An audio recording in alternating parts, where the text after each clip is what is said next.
Psicología evolutiva. Reflexión introductoria. Por encima de una inteligencia dirigida fundamentalmente a la memoria, en la que se trabaja el aprendizaje de conceptos y su relación entre sí, acumulación de conocimientos y terminología, hay una inteligencia de carácter global que asume las partes sin necesidad de aplicación terminológica y las integra formando una unidad. En ella se asocian todos los elementos, sin necesidad de conceptos, y se obtiene una conclusión. Podría en cierto modo ser una visión gestáltica de la inteligencia. Muchos mayores que no tuvieron oportunidad de estudiar en el colegio, sí estudiaron en la vida y desarrollaron una gran inteligencia, una verdadera inteligencia.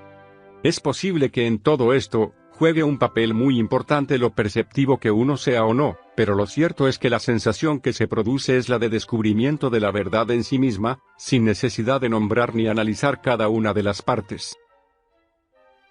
La psicología evolutiva y sus modelos. El objetivo de la psicología evolutiva ha sido siempre explicar el desarrollo. En la actualidad, según los teóricos del ciclo vital, la tarea del psicólogo evolutivo consiste en la descripción, explicación y optimización de los procesos de desarrollo de la vida humana desde la concepción hasta la muerte. En psicología, las teorías son conjuntos de afirmaciones que incluyen leyes y definiciones de términos. Cada modelo teórico recibe el nombre de paradigma o programa de investigación científica. Los paradigmas clásicos en evolutiva son fundamentalmente tres. 1. Modelo dialéctico contextual. Relacionado con algunos supuestos del modelo organicista, sus raíces están la psicología soviética de origen marxista.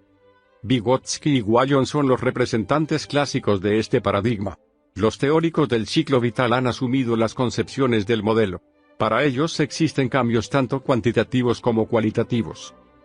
Consideran el desarrollo como un proceso de cambio multidireccional y multidimensional. La interacción entre el organismo y el entorno y la superación de conflictos se consideran los motores más importantes del desarrollo. Los trabajos de Vygotsky, 1978-1986. Es difícil comprender la conducta humana prescindiendo del contexto sociocultural. Desde la evolutiva, el desarrollo se estudia aludiendo a una sucesión ordenada de conductas que se relacionan con doble estructuración, horizontal, áreas, y vertical, años. 3 son las dimensiones que caracterizan el contexto sociocultural de la Unión Soviética. 1. Las relaciones entre el individuo y el grupo social. 2. El pensamiento marxista. En la obra de Marx, el hombre es activo, social e histórico. El hombre transforma el mundo a través de su actividad en cuanto que forma parte de una cultura. Vygotsky y sus colaboradores estarán influidos por ese pensamiento. Y 3. La importancia de otras disciplinas como la lingüística y la biología. En lingüística, fueron influidos por el americano Edward Sapir, 1884-1939, que se planteaba las relaciones entre el lenguaje y el pensamiento, y por el soviético M. Bakhtin, 1895-1975, para el cual el lenguaje es fundamentalmente comunicación. Con respecto a la biología, Lamarck y Darwin fueron traducidos al ruso con gran rapidez. En una primera etapa, la psicología evolutiva se verá influenciada por la neurofisiología. Autores como Sechenov y Bekhterev ya anunciaban la necesidad de analizar el desarrollo de los procesos psicológicos en relación con la interacción del organismo y el entorno. Bekhterev incluso formuló una primera teoría de la actividad, en la que la unidad de análisis son los reflejos orgánicos del recién nacido, a partir del cual comienzan a producirse asociaciones que pueden considerarse uno de los mecanismos del desarrollo. Otro de los grandes fue Pavlov, que describió los reflejos condicionados. Consideraba que este era el camino adecuado para comprender el funcionamiento del sistema nervioso superior. Según Pavlov, nuestro sistema es capaz por sí mismo de mantenerse, reintegrarse, repararse, incluso perfeccionarse. En una segunda etapa, a partir de 1920, Kornilov introduce una orientación nueva: los fenómenos psíquicos no se reducen a la fisiología. En 1924 Vygotsky, 1896-1934, entra en el Instituto de Psicología de Moscú. Otros miembros de su equipo serían Leontiev, 1904-1979, y Luria, 1902-1981. Todos ellos coincidirán en investigar sobre la génesis de la conciencia y sobre los procesos psíquicos superiores. Según Vygotsky, todo el desarrollo psíquico reside en el cambio de la estructura interfuncional de la conciencia. Alude a dos principios metodológicos, el estudio genético y el estructural. Se trata de estudiar las funciones en sus relaciones y cambios a través del tiempo. Vygotsky, en 1978 propone un método denominado genético. Asigna 3 características. 1. Analizar procesos. Con esto supone la existencia de procesos psicológicos tras los cambios en la conducta observable. 2. Buscar relaciones causales entre estímulos externos y formas superiores de conducta y 3. Centrarse en los procesos por los que las formas superiores se han establecido. Para evitar una aproximación introspeccionista de cara al estudio de la conciencia, Vygotsky encuentra una unidad de análisis que permite acceder a los procesos superiores, la actividad. 3 son los rasgos que atribuye. 1. Actividad mediatizada por el contexto y por el lenguaje. El momento más significativo del desarrollo intelectual tiene lugar cuando el lenguaje y la actividad práctica convergen. 1978. La lógica del niño se desarrolla solo con el crecimiento del habla social y la experiencia total.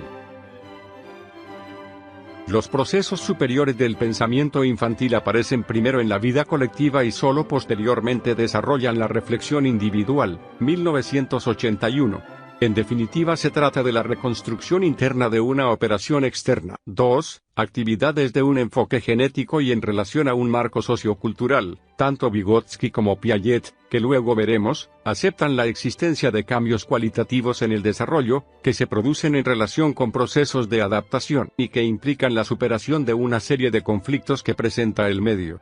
Para los dos autores, los niveles inferiores no son eliminados, sino que se integran en lo superior.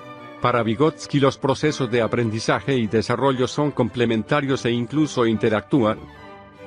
Para entender esta relación propone el concepto zona de desarrollo próximo.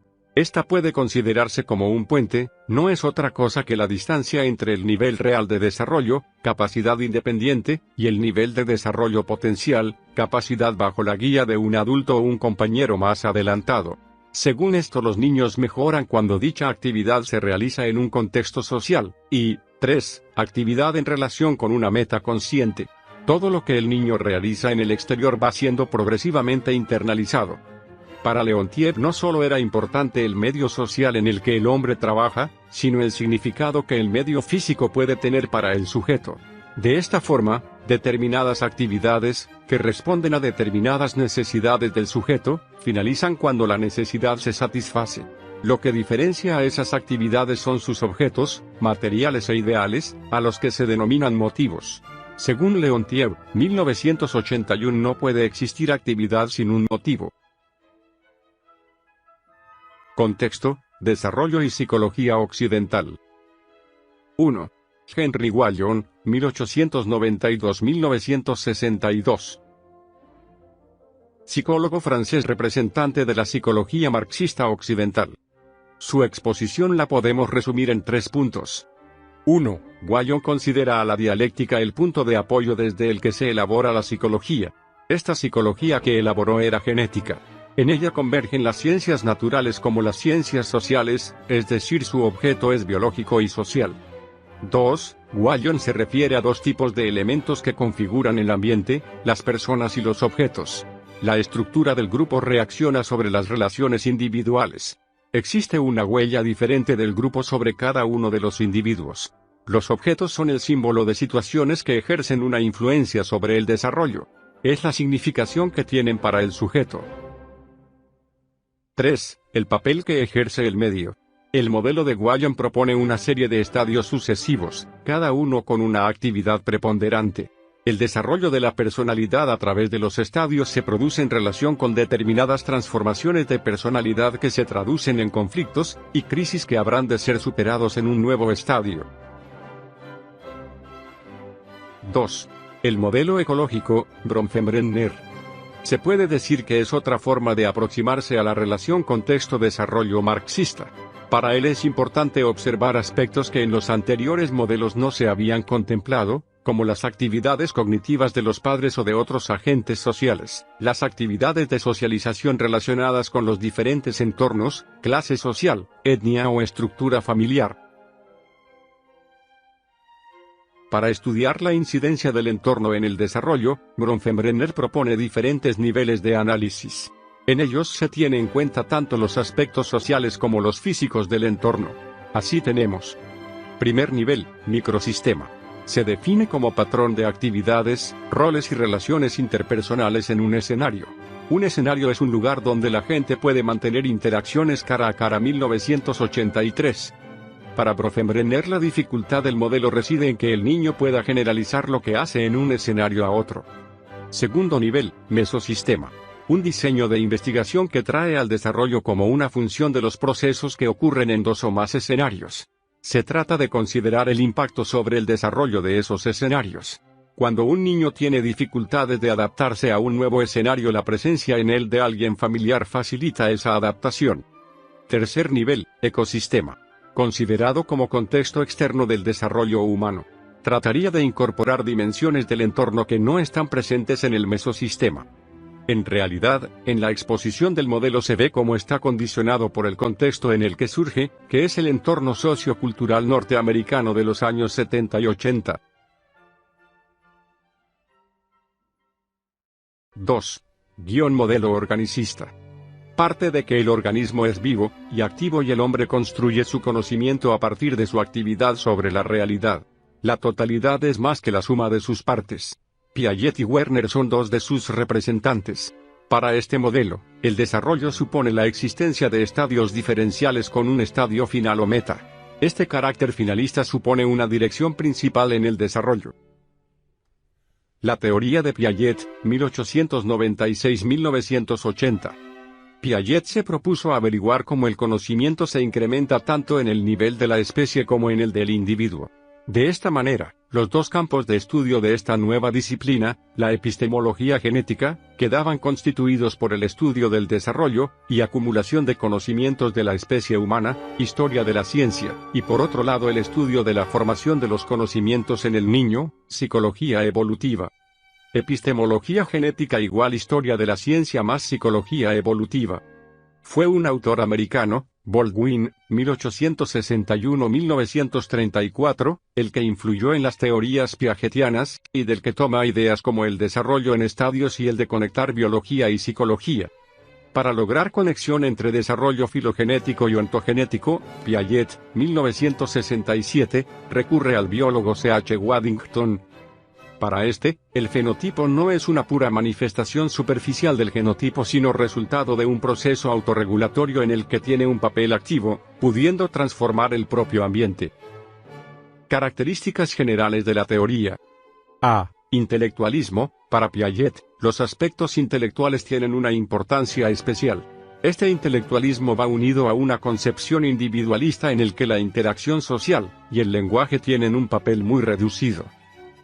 B. Biologismo. La inteligencia humana es considerada como la forma superior de la adaptación biológica. Mediante esta el organismo consigue un equilibrio con el medio. Este mismo equilibrio o organismo medio del que gozan por otra parte todos los animales, se da a nivel psicológico entre el sujeto y los objetos de conocimiento. Este proceso es considerado como el equilibrio entre los procesos de asimilación y de acomodación. La asimilación permite al sujeto incorporar los objetos a su estructura cognoscitiva, a sus esquemas previos. La acomodación es el proceso complementario por el cual el sujeto transforma su estructura cognoscitiva, sus esquemas para poder incorporar los objetos de la realidad. Este equilibrio varía en los diferentes niveles de desarrollo o estadios. C. Interaccionismo. El desarrollo intelectual es de dos tipos, 1936. En primer lugar existen factores hereditarios de orden estructural ligados a la maduración del sistema nervioso, y en segundo lugar existe un tipo de factores que consisten en una herencia de funcionamiento que permitirá edificar la inteligencia del sujeto. Estas invariantes funcionales orientarán el conjunto de estadios por los que el desarrollo intelectual del sujeto va a pasar. Estas dan cuenta del carácter finalista de la teoría. De constructivismo. Al adquirir nuevos conocimientos, el sujeto no hará una mera copia de la realidad, sino que estos serán el resultado de la acción del sujeto sobre los objetos. La acción es la base del conocimiento lógico-matemático, y por tanto del desarrollo del pensamiento operatorio. A modo de resumen, El conocimiento es el resultado de una construcción activa por parte del sujeto por la que éste integra los objetos en sus esquemas, transformando estos al mismo tiempo. Factores del desarrollo intelectual, 1970. Procesos madurativos para el progreso intelectual. 2. Experiencia acumulada en los intercambios con el medio físico.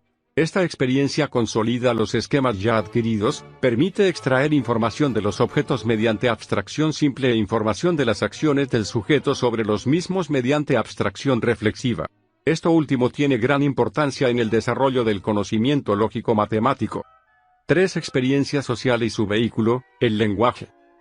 Según Piaget, estos tres factores son incapaces de explicar por sí solos el desarrollo intelectual, se necesita un cuarto factor. La equilibración o autorregulación es el papel central de la teoría, y es un rasgo general del desarrollo biológico, caracterizado por los sistemas autorreguladores. Los estadios del desarrollo. Para explicar el desarrollo cognitivo, vamos a partir de considerar el desarrollo desde una doble dimensión. Goldwyn, 1973.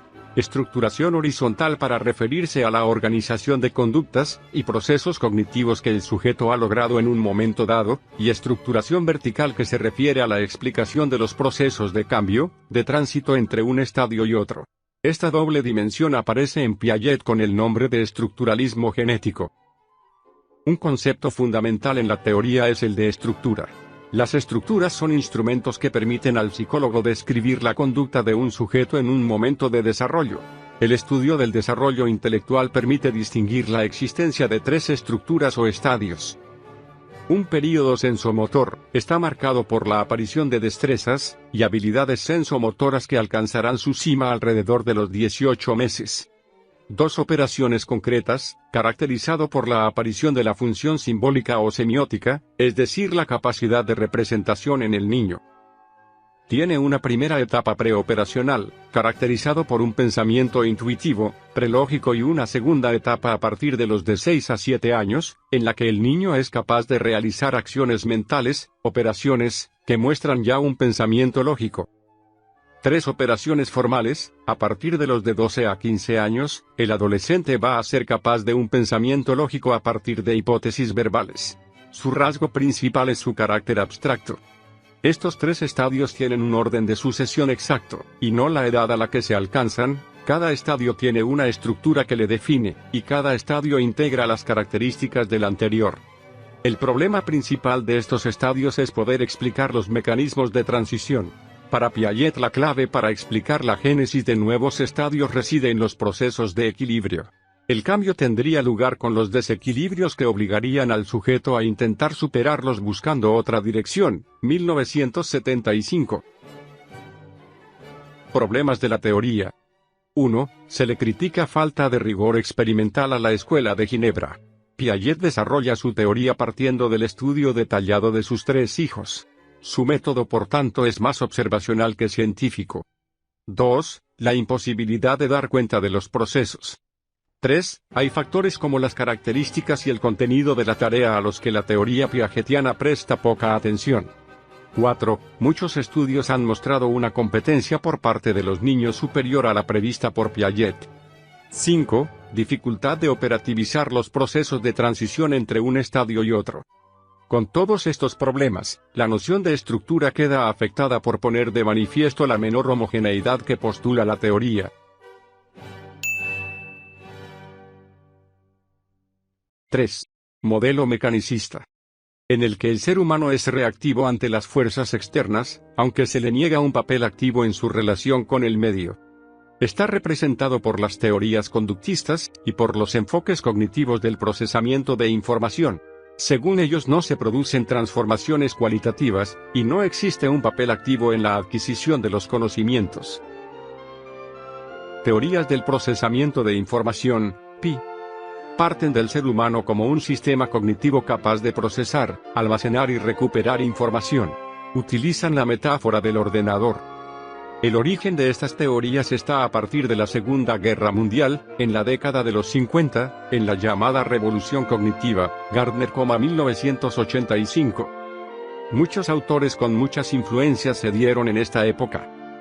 Aportaciones de la cibernética, de la teoría de la comunicación, teoría de la computación de Turing, lingüística de Chomsky, el mágico número 7, más o menos 2 de Miller, solución de problemas de Brunner. Desde entonces, se han incrementado de forma espectacular los estudios, y desde el campo evolutivo se han desarrollado numerosas investigaciones referentes a tipos de procesos cognitivos, percepción, memoria, pensamiento y razonamiento, solución de problemas, etc. De toda esta cantidad de documentación centraremos nuestra atención a las concepciones que intentan explicar el desarrollo. 1. Teorías neopiagetianas. A. Teoría de los operadores constructivos de J. Pascual Leone. Nacido en España en 1933, leyó su tesis en la década de los 60 en Ginebra. La teoría trata de conjugar una teoría de estadios con el enfoque de los procesos del procesamiento de información. Se caracteriza por 3 nociones básicas. A. Los esquemas, que son para él unidades básicas que posee el sujeto y pueden ser de distintos tipos, perceptivos, motores, afectivos y cognitivos. Constituyen la herramienta básica de interacción entre el sujeto y el medio y se compone de un componente desencadenante que son las condiciones que producen la activación, y el componente efector que especifica el conjunto de acciones internas o conductuales a realizar. Son como las reglas de producción propias de Clarke que después veremos. B. El campo de activación, es el conjunto de esquemas del repertorio del sujeto y que son activados por la situación. C. Los operadores constructivos, son factores latentes que aumentan la fuerza asimiladora y tienen una base neurofisiológica. Se denominan por letras. Así A es de naturaleza afectiva, C explican el aprendizaje del contenido, L explican la modificación de esquemas, F da cuenta del campo perceptiva, y M que se refiere a la energía mental o espacio mental, a la capacidad de atencional que utiliza el sujeto, y que determinará el número de esquemas que podrá aplicar. Se corresponde con la memoria a corto plazo. Según Pascual Leone es el responsable de los cambios que se producen entre unos estadios y otros, ya que aumenta con la edad. D. En su teoría la constante se refiere a la capacidad M desarrollada en el periodo sensomotor. El otro valor aumenta de 1 a 7, entre los de 3 a 4 años y los 15-16, indicándonos el número de esquemas que el sujeto puede manejar simultáneamente.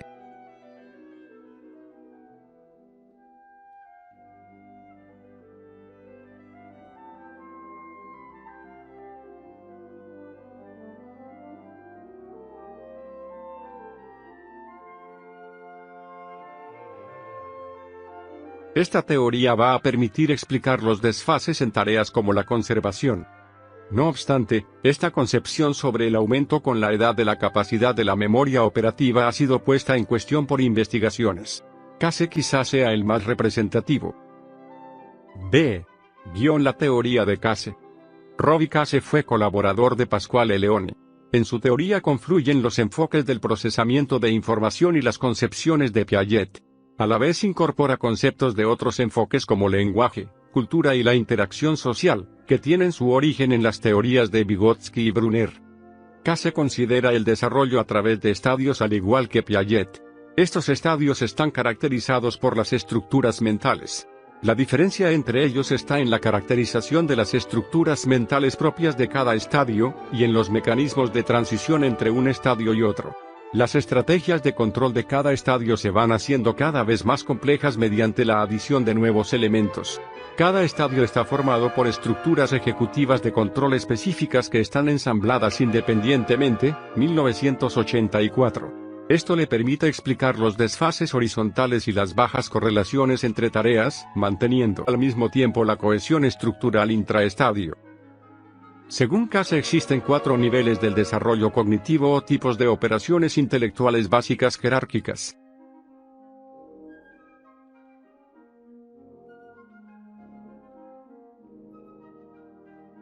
Para explicar los procesos de transición entre un estadio y otro, Case, 1984,85, propone la existencia de cambios en la memoria a corto plazo.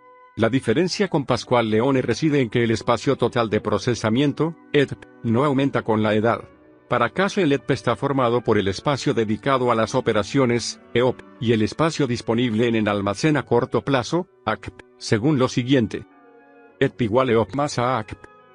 Gracias a que con la edad aumenta la práctica y por tanto la eficacia, quedan libres más recursos cognitivos para el almacenamiento. ACP aumenta con la edad, igual EP, constante, EOP, disminuye gracias al aumento de la eficacia. Según Case, en vez de cambios estructurales generales, como Piaget, se van a producir cambios estructurales específicos, junto con el aumento de la eficacia operacional. Ya fuera de las teorías neopiagetianas, encontramos 2. Teoría de Declar, 1980-1984. Se basa en simular en el computador la conducta humana. Postula una estructura cognitiva básica caracterizada mediante los sistemas de producciones que no cambia con la edad, y en la que se producen únicamente cambios cuantitativos. No existen estadios cualitativamente diferentes en el desarrollo. Las producciones ocupan el lugar de los esquemas piagetianos, y los sistemas de producción es el de las estructuras. Una producción es una regla condición-acción, es decir, a partir del cumplimiento de una determinada condición establece la realización de una acción determinada. Un sistema de producciones actúa mediante el ciclo reconocer-actuar. Durante el reconocimiento del ciclo se comparan las condiciones de las producciones con el estado vigente de conocimiento del sistema. Si se cumplen todos los elementos de la condición de una producción, entonces se enciende la producción, se produce la acción prevista en la misma. Las acciones pueden modificar el estado de conocimiento del sistema añadiendo, eliminando o cambiando los elementos existentes. Clark propone la existencia de un conjunto de producciones innatas a partir de las cuales el sistema aprende y se desarrolla adquiriendo nuevas producciones. Para ello el sistema cuenta con un mecanismo general y una serie de mecanismos de automodificación. El mecanismo general es un almacén organizado temporalmente, timeline. La automodificación tiene lugar mediante la incorporación de las regularidades detectadas al sistema de producciones. Este mecanismo general opera de forma semejante a la abstracción reflexiva piagetiana, 1984. Además de este, el sistema cuenta con una serie de mecanismos específicos: resolución de conflicto, discriminación, generalización y composición. Para Thornton, 1987, la teoría de Clark plantea problemas importantes. Existen discrepancias entre las características evolutivas de los niños y los programas realizados mediante sistemas de producciones. En numerosas ocasiones, los niños muestran una pauta de desarrollo mucho más lenta mientras que el programa aprende rápidamente. Además, estos programas no muestran la fragilidad, la existencia de errores y regresiones tan características de la conducta infantil. Teorías del procesamiento distribuido en paralelo, PDP, o conexionismo. Según estas, el procesamiento se realiza mediante un gran número de unidades que interactúan entre sí simultáneamente, enviándose señales. Estas unidades están conectadas formando una red. Esta red se caracteriza por dos parámetros. 1. El grado de activación general producido por la entrada sensorial, y la fuerza de conexión entre cada una de las unidades. El aprendizaje consiste en la fuerza de conexión entre las unidades. El desarrollo es la secuencia del establecimiento de nuevas redes de conexión. Por tanto, su concepción es de tipo incremental en la que no se postulan mecanismos innatos. Los modelos conexionistas podrían dar cuenta del equilibrio global entre acomodación y asimilación que caracteriza la concepción piagetiana de la adaptación intelectual. Los estadios de desarrollo podrían ser considerados como reestructuraciones globales de las redes conexionistas, García Madruga, 1991. Psicología evolutiva, estadios de desarrollo. Para la realización eficaz de nuestra labor pedagógica nos interesa comprender muy bien en qué momento de desarrollo se encuentra un niño cuando empieza a estudiar el instrumento, y cómo va a evolucionar a medida que va superando cursos. Si partimos de la base de un niño medio, este empieza en un centro para estudiar música alrededor de los 9 años. En viento, a veces empiezan antes y en el caso de la cuerda o el piano mucho antes. Un niño con 9 años está metido de lleno en su etapa de operaciones concretas. Esta abarca teóricamente de los 7 a los 12 años, edad en la que entrará en una nueva etapa denominada de operaciones formales. Para poder comprender correctamente este momento, debemos conocer que le precede, entre otras cosas por los solapamientos y por los factores diferenciales con respecto incluso a la elaboración de las teorías. Es por eso por lo que vamos a realizar un recorrido rápido por el mundo interno del niño hasta llegar a los 9 años, que es nuestro punto de partida real. El estado inicial, orígenes de la percepción. ¿Cómo viene formado un niño desde el punto de vista de la percepción? ¿Cuál es la interacción entre lo innato y lo aprendido? La imagen de partida es la de un organismo muy competente desde sus orígenes. La teoría de Piaget, aunque importante, queda hoy por hoy totalmente insuficiente para explicar este período sensoriomotor. Una de las premisas fundamentales es la de que para que sea posible percibir algo, es preciso que haya un marco cognitivo previo. En el caso del recién nacido podríamos hablar de protoesquemas. Distintos estudios han demostrado que el mundo del bebé no es un caos. Una de las medidas utilizadas para estudiar este mundo perceptivo es el tiempo de fijación visual. Otras medidas son, 1, la tasa de succión no nutritiva y, 2, el ritmo cardíaco. En el caso de la percepción auditiva, que es algo que a los músicos nos interesa más, en las primeras fases del desarrollo es superior a la visual. Según Meller y Dupoux, 1992, el oído del recién nacido es excelente. La modalidad auditiva es la que predomina en los niños hasta los 10 meses. Dentro de los estímulos preferidos por los recién nacidos se encuentran los sonidos vocales a los que los niños fueron expuestos estando dentro del útero materno, de Casper, 1986. Es más, mucho antes de que los bebés hablen y comprendan, son especialmente sensibles a las distinciones acústicas que resultarán esenciales para la comprensión del habla. Eimas, 1985. Una de las teorías más interesantes del estudio de este período es la teoría de la diferenciación. Según esta, al nacer los sentidos están unificados por lo que la percepción intersensorial o multimodal es posible desde el principio. Se entiende por percepción intersensorial la capacidad de recibir información simultánea a través de distintos canales sensoriales. El desarrollo perceptivo se caracteriza por una diferenciación cada vez más fina de los diferentes aspectos de la estimulación multimodal. La formulación más aceptada de todas las teorías corresponde a Gibson, y su teoría de la detección de invariantes.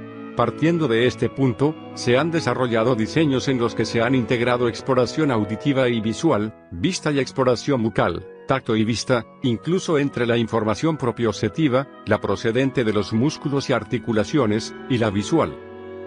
De todos los estudios podríamos extraer uno de ellos. Es el enfoque de Gibson y Gibson. Según ellos, el sistema perceptivo incorpora las acciones, la percepción guía la acción y la acción informa a la percepción. Percepción y acción como sistema inseparable. Este concepto ha sido desarrollado y concretado en un concepto muy importante denominado affordance, traducido como oportunidad. Sugiere la complementariedad entre el niño y el medio. El niño en su desarrollo deberá reconocer esas oportunidades a modo de resistencias positivas que ofrece el mundo, a través de la acción. Cada progreso evolutivo supone la posibilidad de nuevas acciones que implican la consecución de información. Según los Gibson, los niños perciben relaciones entre sus propiedades físicas y las del medio. A diferencia de Piaget, para ellos, la percepción temprana ofrece al sujeto conocimiento directo del mundo. Según Piaget, hay cosas que la percepción no puede hacer sola. Las conclusiones podríamos resumirlas en lo siguiente. El desarrollo es multilineal y multicausal. El desarrollo no es lineal, ni una mera acumulación de habilidades. Hay componentes prefijados filogenéticamente. La mayoría de los componentes deben reconstruirse en el curso de la ontogenia. Las habilidades perceptivas mostradas no son patrimonio exclusivo de la especie humana. El desarrollo de la inteligencia en el periodo sensoriomotor. Desgraciadamente han sido muchos los años durante los que la incapacidad de comunicación verbal con los bebés ha conducido a menospreciar sus capacidades cognitivas. Afortunadamente desde antes de los años 70 del siglo XX se ha impulsado muchísimo su estudio, y hoy por hoy existen una gran cantidad de investigación al respecto. El punto de partida no obstante lo tenemos en Piaget a partir de las observaciones sobre sus 3 hijos. Según Piaget, la inteligencia sensoriomotora se construye progresivamente a partir de los reflejos innatos, logrando el bebé en un momento dado usarlos intencionadamente. Este periodo se puede dividir en 6 estadios. 1. De 0 a 1 mes, conjunto de reflejos. De carácter innato con distintas funciones. Son característicos el reflejo de Moore o el de Babinski. El de succión y el de prensión constituirán la base de la adaptación con el medio. La adaptación con sus 2 componentes, asimilación y acomodación, es el mecanismo básico que dirige el desarrollo.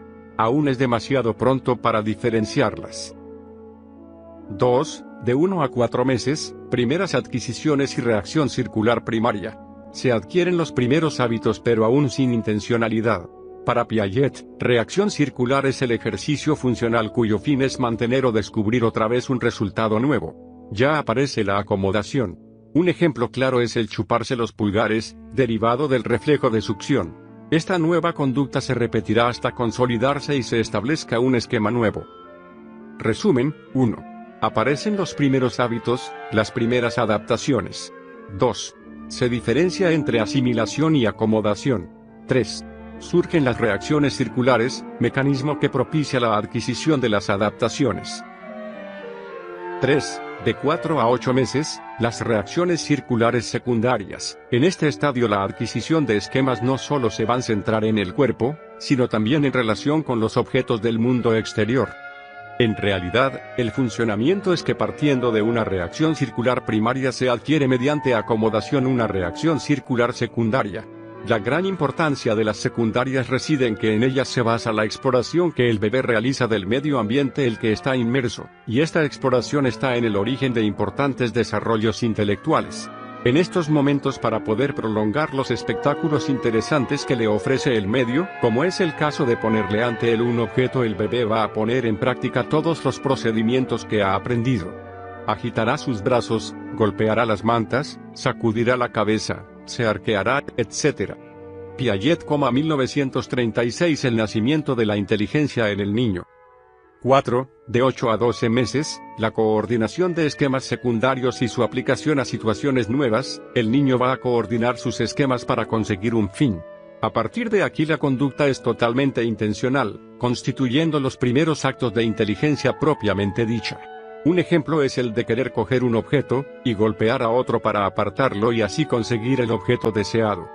A partir de ahora, aparecen las conductas anticipatorias que suponen una asimilación de reconocimiento de la situación anterior.